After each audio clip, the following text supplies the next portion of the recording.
30 years after buying a $13 ring, woman realizes she was duped.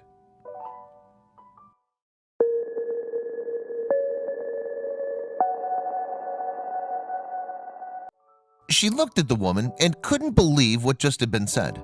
She thought the appraiser had probably made a mistake.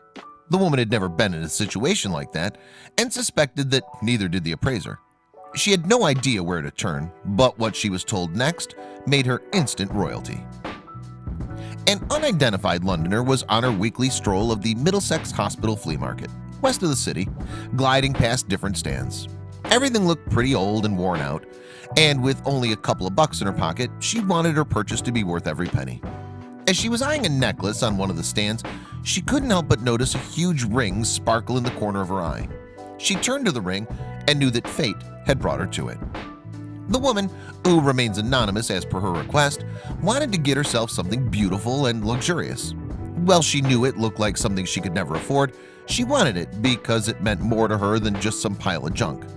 She picked up the ring and looked at it for a moment as it resonated with her, but something seemed off. Nevertheless, she felt inexplicably drawn to it. The ring sat on a mount that was of incredible size, the crystal too.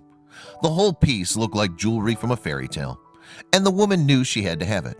A piece of jewelry that not only she loved with all her heart, but would serve as a talisman to remind herself that one day, if she worked hard enough, she'd buy a real diamond. Little did she know that everything was about to change.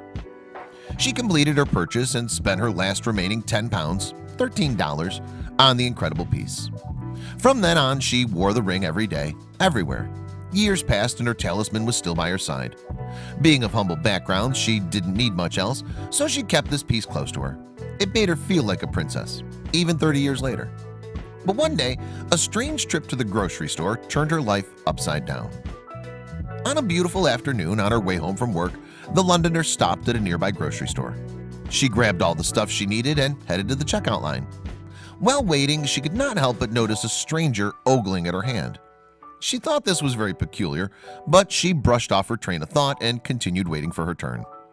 What she didn't know was that the stranger, a mysterious man, was not going to let her out of his sight. The man wouldn't stop gazing at her ring, and the woman was beginning to feel uncomfortable. Her turn finally came up and she quickly paid for her products and headed out the door, still noticing the gaze of the man following her every move. She quickly became suspicious and feared for the worst. And that's when she noticed that he was still following her. What did this man want? And how could she get rid of him? The woman quickly walked towards her car, aware that the man was still trailing her. She tried to keep him in her peripheral vision as she tried to lose him in the crowd, but he seemed unshakable. She wondered what he wanted from her, or was she just being paranoid? Then the gap between her and him closed and she felt him right behind her. She spun around to confront him, and then he said something that completely blindsided her. The mystery man had followed her because something about her costume jewelry had caught his eye. And then he asked her something that left her questioning everything. Seeing the panic on her face, and with his greedy eyes never leaving her hand, he quickly asked her if she minded giving him a closer look at her ring. Not appreciating being approached so brazenly by a stranger and suspecting a scam, she rudely brushed him off and hurried away. The woman always had her talisman by her side, but one day she was in such a hurry that she forgot to put it on. It had become a ritual for her. Wake up and put the ring on her finger. But that day she was frazzled. She was going to be late, and as she hurried to get dressed and out the door, the ring was not on her finger.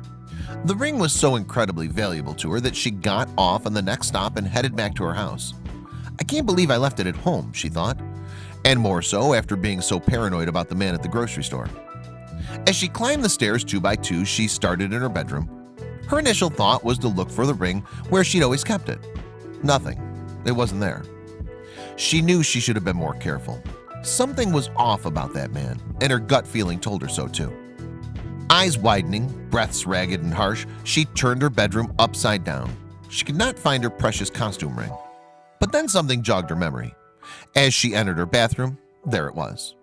The ring stood massively next to the sink in all its glory. She'd put it there to remind herself to put it back on after brushing her teeth, but didn't. She was struggling to pay her bills, that was no secret. All she could think about was the strange man who had an uncanny interest in her ring. He seemed to think her crystal ring might be of some value. Who had it belonged to, she thought? The encounter with the man had been enough for her to take the ring to Sotheby's London.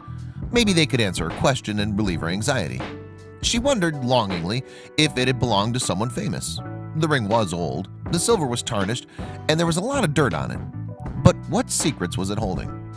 A couple of anxious days later, she would finally know the mind-bending truth. The suspense was killing her, and suddenly a sense of dread came over her. Sotheby's said they'd keep it for a couple days to run some tests on the stone, and her heart plummeted. Then Sotheby's Jewelry in London confirmed the stone's authenticity. It turned out that her ring was a giant 26-carat cushion-shaped white diamond from the 19th century. The Londoner couldn't believe it. Surely they'd made a mistake. How could she have been wearing a ring of such value all this time? Sotheby's had all the answers. Jessica Wyndham, who heads the auction house's jewelry department, explained that a ring of such value was probably owned by someone in the royal family in the 19th century. And because the diamond cutting was slightly dulled and deeper than nowadays, it could trick people into thinking it's not a genuine stone. With an old style of cutting, an antique cushion shape, the light doesn't reflect as much as it would from a modern stone cutting. Cutters work to conserve all the weight rather than making it as brilliant as possible.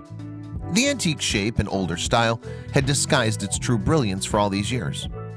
They also went on to explain why they took so long to get it authenticated and valued.